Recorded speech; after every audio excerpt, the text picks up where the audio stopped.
dos, tres, cuatro, cinco, seis, siete. And he goes, hold on, I have to go get my Spanish microphone. That's a good one. Okay.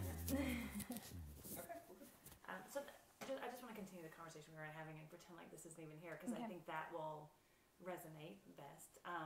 You just started explaining how when you talk about it, what happens. I shake.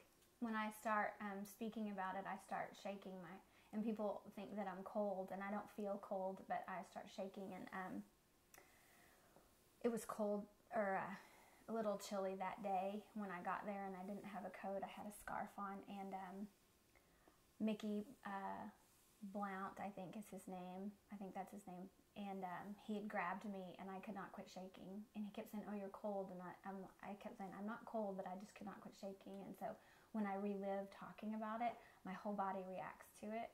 And it's just this very interesting reaction that I start.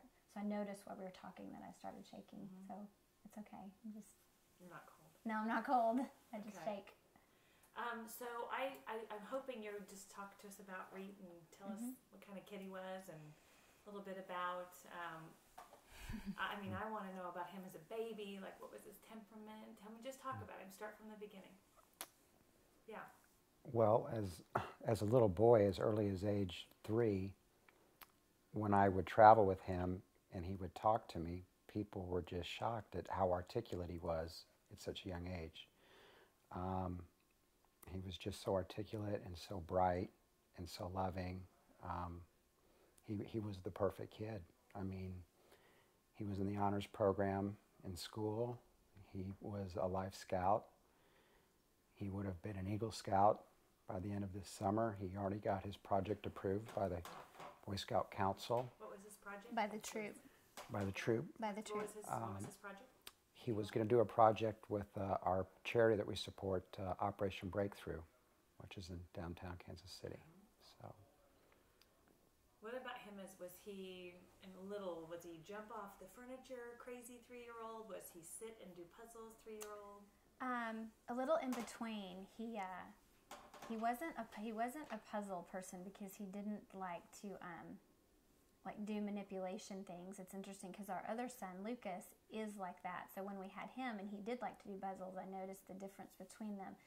No, Reat is much more brain and logical and reading, a voracious reader, just like his Popeye, his granddad. And he would read. And when he was 2 or 3, he memorized all the Eric Carle books, and he could recite them to you. And we would go to, Barnes and Noble or the other reading places that would have have open reading for toddlers, and the mothers or nannies would all bring them, and he would go and he would read out loud to people and just read the books. He was so bright and precocious. He was so theatrical, and we didn't want him to say, I'm going to kill you, like when he was playing acting. And so we taught him to say, I'm going to turn you into a puff of smoke. And so they would have fake sword fights, and he would say, Daddy, I'm going to turn you into a puff of smoke. And it was just hysterical. He was just so funny and friendly. What's your fondest memory? Probably one of my most proud moments was, I believe it was last year at the Blue Valley Education Foundation breakfast. The superintendent of the school system was there. The principal of Blue Valley High School was there, and they gave Reat the opportunity to sing the national anthem.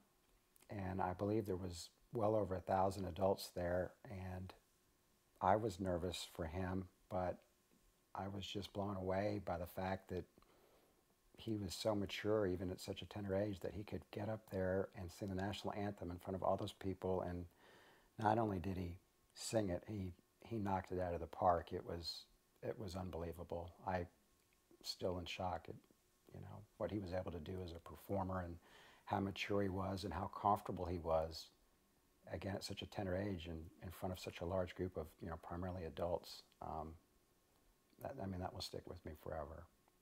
So someone who cares very much about you guys told me that you were very active in his everyday life. Tell me about you and him. Well, when I married Mindy, I was in corporate America, and I lived in LA, and I kind of had a tough decision. I had a thriving career, and she had a thriving career here. She owns her own business in town, and so I relocated to Kansas City, and a couple of years after it, the company I was with, it really just didn't materialize the way I needed it to, so I made the decision to leave corporate America and essentially become a stay-at-home dad. So I took over all of the responsibilities of getting them up in the morning, making breakfast, getting them to school, and then, like most of the parents in Johnson County, getting them to all their activities, all the sports. Reat went to voice lessons, scout meetings.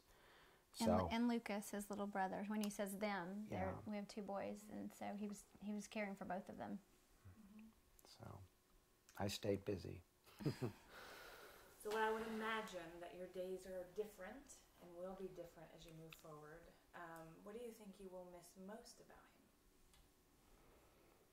It's everything. He was destined for greatness. I mean, he was so bright and so talented.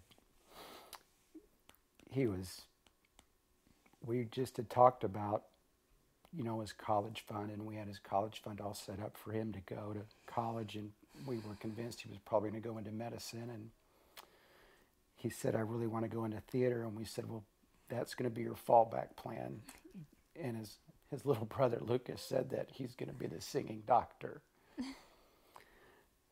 And it's just, all those plans they're not going to materialize now.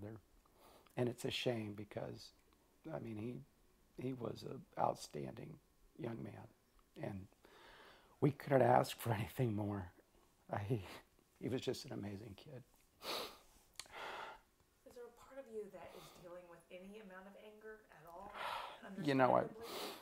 I've chosen, I don't know why I've just blocked that out because, there's nothing more we can do. He's gone.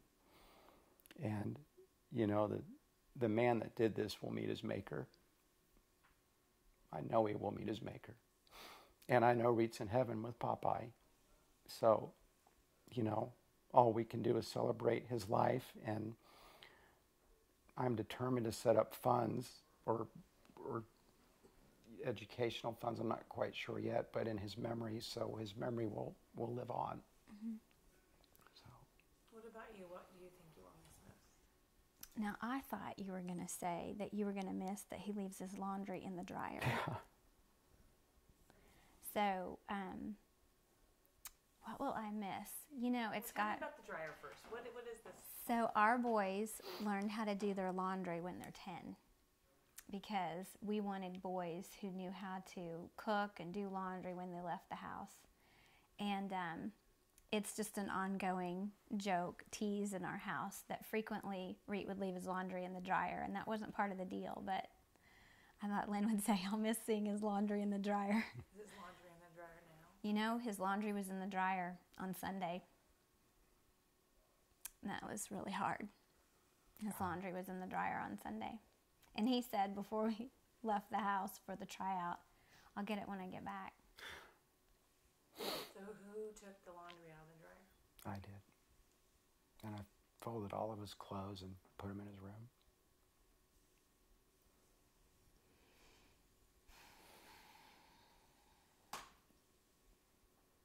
I'm going to miss his hugs. He is a hugger. He was a toucher.